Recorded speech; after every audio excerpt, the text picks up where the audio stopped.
Hello everyone, this is the popular science creator Fusel. In some fight scenes from movies, we sometimes see characters cracking their necks and joints to produce a cracking sound, as if they are performing some mysterious ritual before a great battle. When I was a child, I once thought that cracking the joints in their hands was a preparatory activity to avoid injury. If we say that boys and girls are destined for each other, growing up together like childhood sweethearts, then I can only say that the joints in my hands and my experiences are not as good as those of cattle and horses. In the 4th grade, I discovered by chance that the joint in my right index finger could make a sound, and this sound would reset after a while, just like a skill in a game that requires turning the CD. Later, I heard from my parents that cracking joints not only leads to arthritis but also causes the joints to become thicker, which scared me into not daring to move my fingers for a long time. Now let's get to the main topic. Does cracking joints really lead to arthritis? How is that unique sound formed?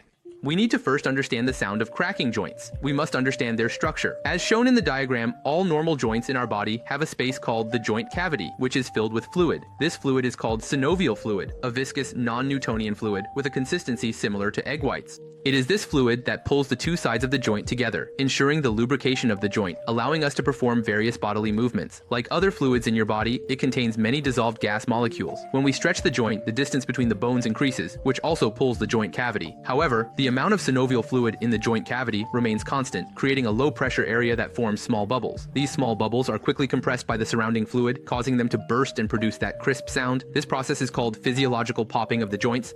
So why does the phenomenon fail when we immediately crack our fingers again after hearing the sound, but it automatically recovers after a while? This is because after the bubbles burst, the gas disperses in the synovial fluid and slowly dissolves back into the liquid over a period of time. Returning to the original question, does this habit lead to arthritis? The answer is no, because when the joint pops, the nerve endings of the capillaries around the joint are stimulated, which increases local blood circulation, helps relieve spasms and inflammation, and does not cause joint damage. Speaking of this, we must mention the scientist Donald Unger, who studied joint cracking. When he was young, he was often nagged by his elders at home, saying things like, "If you keep cracking, you'll definitely get arthritis one day." Young Unger fell into deep thought. However, at that time, there were no experiments or theories to explain this phenomenon. So, Unger began his own experiments. He started by cracking the joints of his left hand at least twice a day, while hardly ever cracking his right hand, thus forming an experimental group and a control group. Next, what Unger needed to do was repeat the experiment every day. After a certain period, he would check the results, and this repetition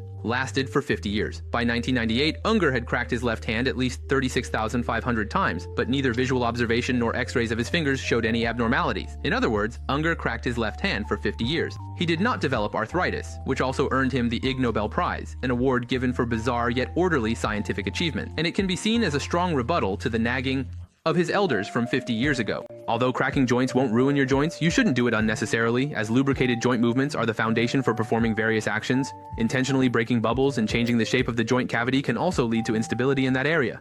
If there is any real harm, it might provoke greater anger from the opponent before a fight, resulting in a worse beating. As for why cracking joints can relieve stress, I think everyone has their own answer. As an avid joint cracker, for me, it serves as a form of hand massage, influenced by psychological factors. I always perceive it as such.